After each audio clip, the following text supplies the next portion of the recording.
Leah, Well, good morning, everybody. Can you all hear me?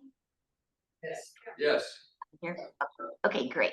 Great. So thank you, Mary Lou. That was really sweet. Mary Lou and I have been friends a long time and definitely helped her. And she has definitely inspired me in my business and just on the business side. She's such a entrepreneur and a thinker, forward thinking type person. And I've just always enjoyed being with her and around her and learning from her. But just as she was saying, just to give you a little bit of background, the reason I started my business was watching so many of my family members go through the same things that we help people do every day and making those decisions to get rid of things and have estate sales and decide what you keep and what you get rid of and how you walk through that process and make those decisions. And so, just to give you an example, God's always doing a good thing and helping me give you greater information. And this last week, I worked with two different clients, one in their early 60s, the other in their later 80s. And both of them were downsizing from humongous houses. I say humongous, they were over 6,500 square feet. And the younger couple was able to make the decisions, go through the process. In the evening, she would go through her kitchen. And when I would come back the next morning with all the girls, she would say, just pack this side, don't pack the other side. This is what I need. I'm not taking the other things. Don't pack that. And so we would go in and we would pack it, and it made the process so much faster. And so she and her husband were able to just point and say, yeah, these are the things we want. We don't want the other stuff. We're ready to go. And the other couple, the older couple, um, was very slow in their process. She was trying to make decisions while I was standing there, and she would get overwhelmed and she would go lay down on the couch for about 15 minutes and then she would come back.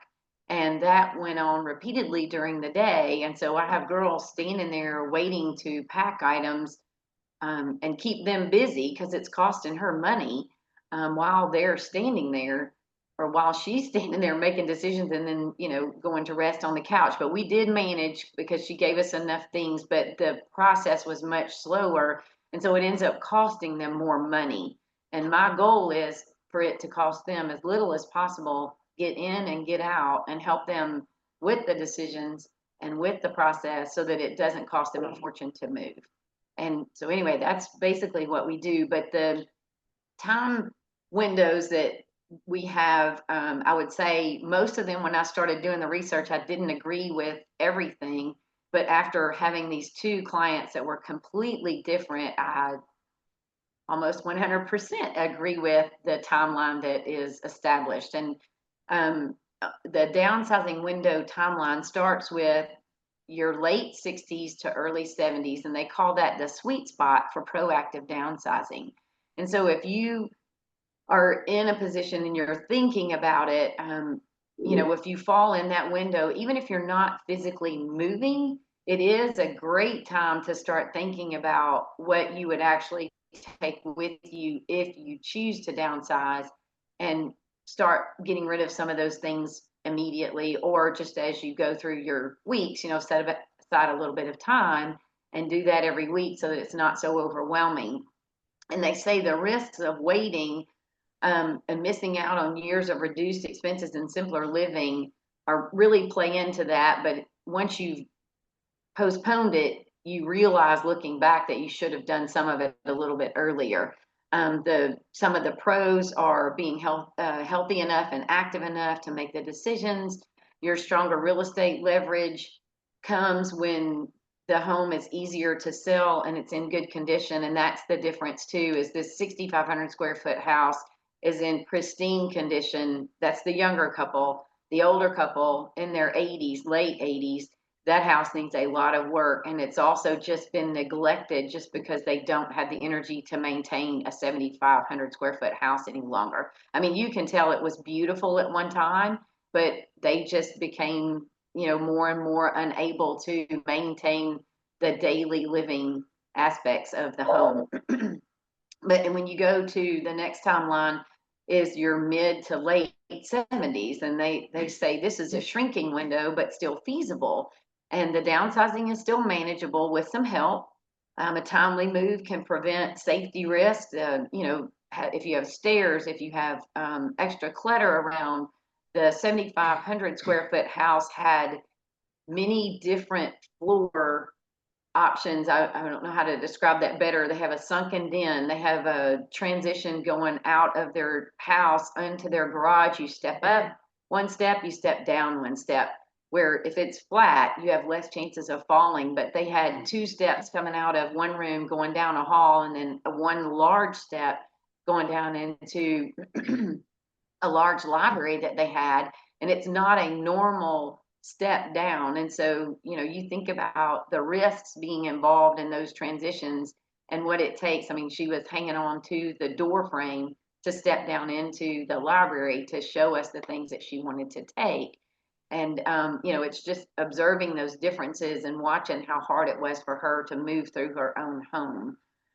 So, in your 70s, you're going to have more peace of mind by reducing the home responsibilities. The risks of waiting or declining stamina. It makes it sorting and packing is literally physically and emotionally draining.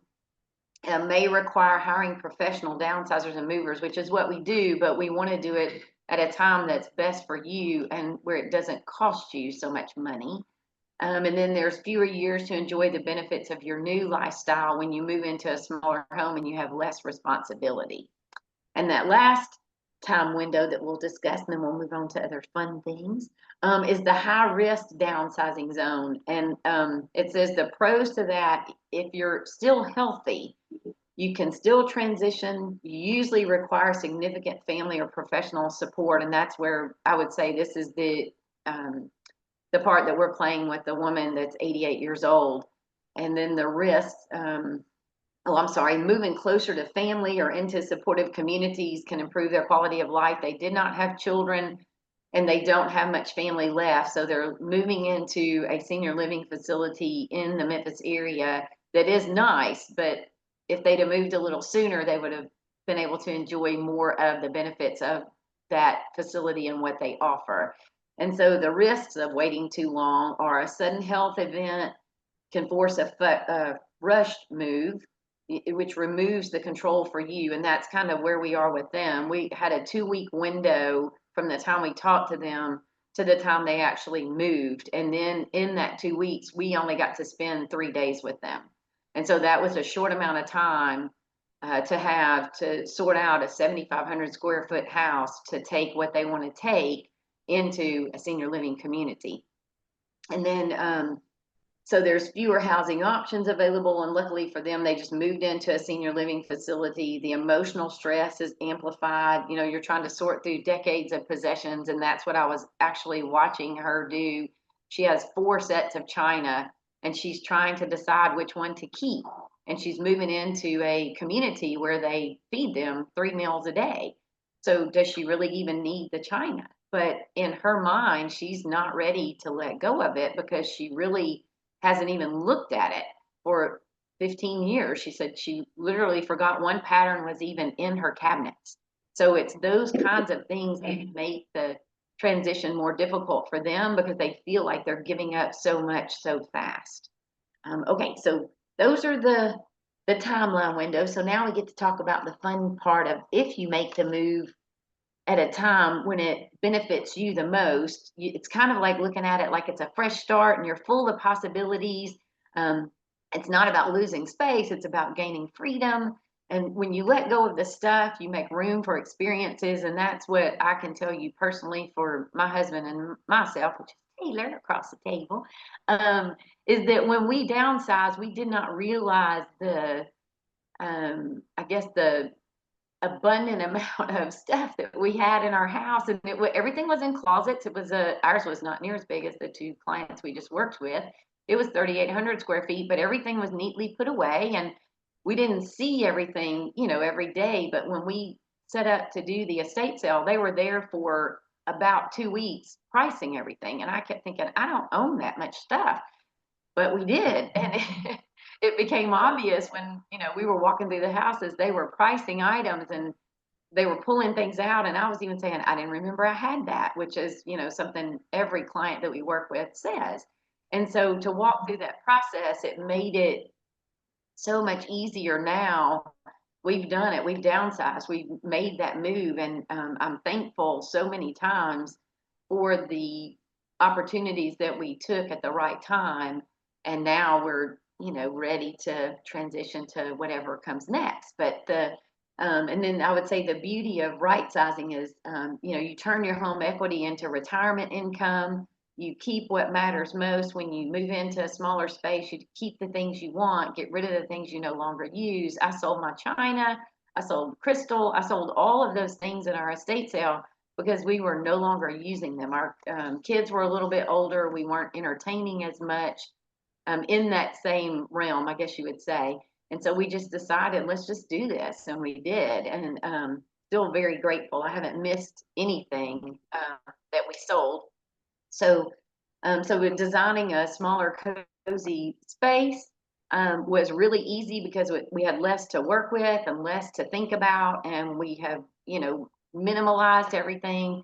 We have a nice, cozy home that we love. We did take on more land, which we both kind of fight over who's going to cut the backyard because we have a zero-turn, great big lawnmower. So it's like riding a go-kart, and it's kind of fun. But the bigger picture is make that decision and move on and get to enjoy your life. And so I garden a little bit more than I used to. I'm not inside cleaning house. I'm outside doing things, which is where I love to be.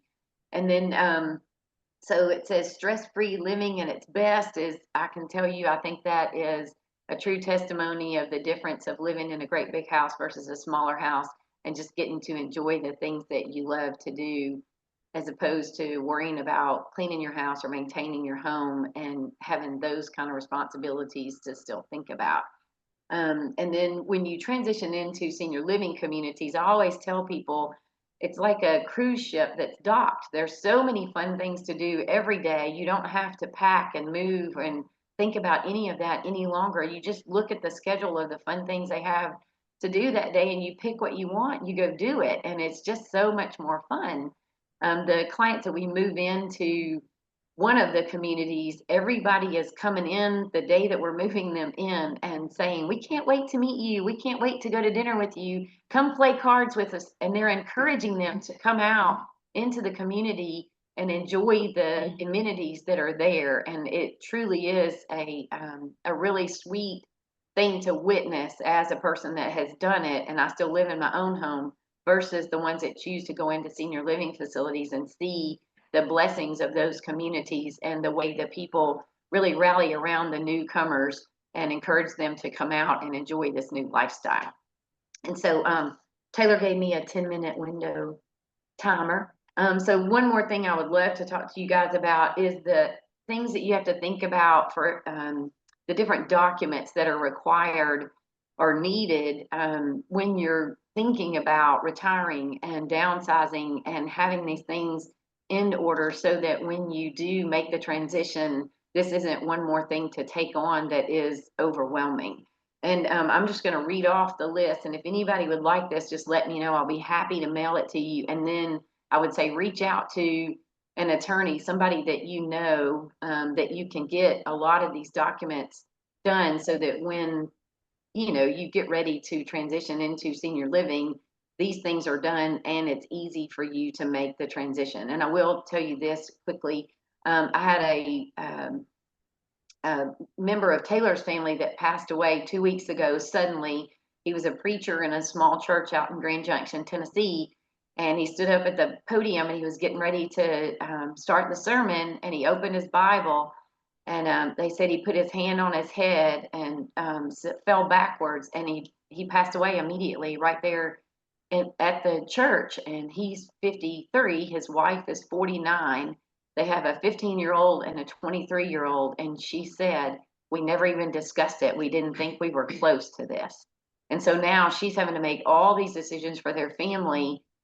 And, he's gone, and she's having to deal with it alone. And, so she's having to deal with the grief with her children, her own grief, and now take on all these responsibilities that she just didn't think, she was going to have to deal with right away. But So here's a list of the documents to think about. So health and medical documents, you need advanced healthcare directives or a living will. You need a healthcare power of attorney, and also would like to suggest to anybody that has children that are in college, please get a power of attorney for them. If something happens to them and they're away from you, you will have no say in what happens to them if you do not have a power of attorney to help them if something does happen. You have to have HIPAA release forms, lists of medication and doctors. The list just goes on and on. Legal and estate documents like a last will and testament, a revocable living trust, durable power of attorney, letter of instructions for the things that you would like to happen, financial and insurance documents, list of bank accounts, investments, and debts, beneficiary designations, insurance policies, Social Security and pension records. All these things are so important to take care of ahead of time. And then last is just the identification and personal documents like your driver's license, your state ID, passports if they're valid, a birth certificate, marriage certificate, divorce decrees, military discharge papers.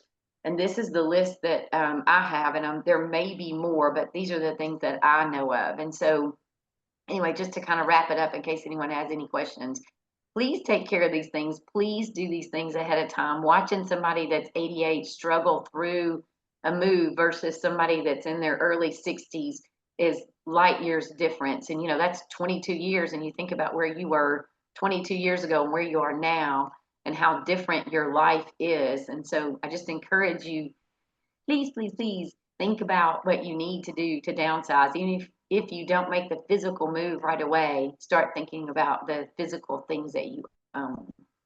Anyway, that's my deal. And okay, one more thing. Lynn McDonald and I are going to do a presentation December 3rd, and we're going to follow up with the things that I've discussed, but also giving you financial ways to get rid of things that you aren't going to take with you when you downsize. And we'll talk about estate sales, auctions, marketplace ideas, just anything to help you get rid of the things that you no longer want and what's the best avenue for you as an individual. That's it. I just want to give a testimonial to Leah Anne Morse. She's helped me and people I know multiple times. And Leah Anne, I'm amazed how you do it. And she's done it twice. Once when my mother passed away, I had to incorporate some of her stuff and my stuff and get rid of stuff. And they just came in and they just did it. I didn't have to do hardly anything. And when I replaced my floors, I had to move everything. And they came in there in a day, y'all, and I have a big house. And they moved all that stuff out. And then the next day when the floors were in, they came and put it all back where it originally went. I am still amazed, Leah. Y'all made it so fun and so easy. Where's your talk, Leanne? Where's your talk on December 3rd? Where? Oh, at Talk Shop. Oh, okay. Yep. They haven't released the new schedule, but yeah. Yeah, I'm really Yes. good at purge. I have the urge to purge. I don't have that problem. But I have a whole bookcase full of photo albums. That is next on my list. And do you have any suggestions for dealing with photo albums? My kids don't want them, but I can't, I'm not quite ready to just pitch them in the trash. So what should I do? Yeah. So do you have a digital screen, a digital photo frame? I have one for my mom, and we've put pictures on there of, like my grandkid or her grandkid. Well, I have grandkids too, but our grandkids can send her pictures and they literally send them straight to the screen. They have email addresses they can send them to, or they send them to Taylor and we load them onto that digital frame. But that is such a wonderful way to see pictures. I mean, it sits right by the table where she sits on our dining room table, and it slides pictures every 5 seconds. So if you have pictures in those photo frames or in those photo albums that you want to keep, I would say buy you one of those digital frames and load those pictures in, and the frames will hold thousands of pictures now. So, you can really capture the things that you've done through your life. And the fun thing is, when it's sitting on that counter, you're seeing it all the time. When it's in those books on that shelf, you never see it. So, they're there and you can look at the book and kind of remember. But when you see the actual picture sliding across, it just evokes those same memories, the emotions of when you were there and what you did. And it's just a really sweet way to share those memories with other people when they come to your home and they're, they'll see one slide across and, ask you questions like, where were you? What's that picture about? And you get to share your experiences of your life. And it's just a really super easy way. And it's all in one frame on your counter, not in several books taking up that extra space. Great idea. I have a question. How would you suggest, introducing the conversation to your family member? My mom's 84 and, hopefully we're not recording so she doesn't hear me talking about it. Okay. You want to know about that? And she has a plethora of belongings, let's just say that. We've already had 2 dumpsters and we're still full. Oh, wow. How do you begin that give us some tips on how to begin that introducing that idea.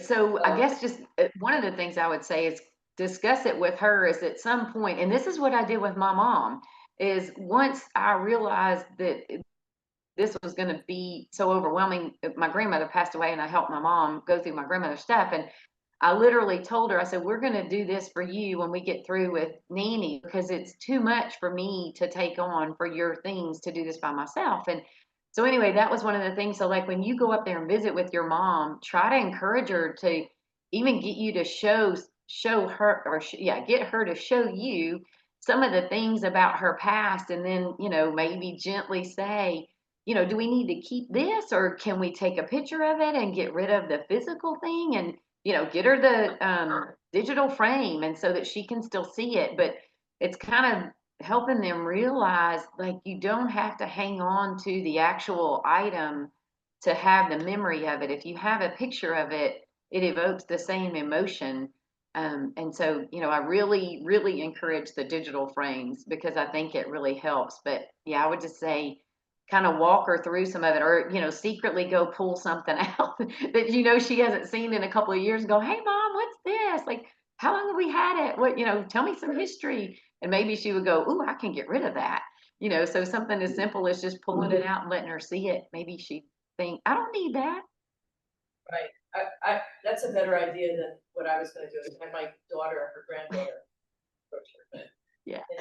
So I got a question. So maybe for asking for a friend, what's the methodology that you do, like in regards to if you are, as it's been announced here, you have a chance of keeping things and for keepsakes and things like that. Is there a methodology that you can do? You would see the items. Is there questions you ask about the items, or is there some kind of to take it through of like if it's truly necessary that you keep 3 sets of china as the example that you shared? Is there something? Yeah.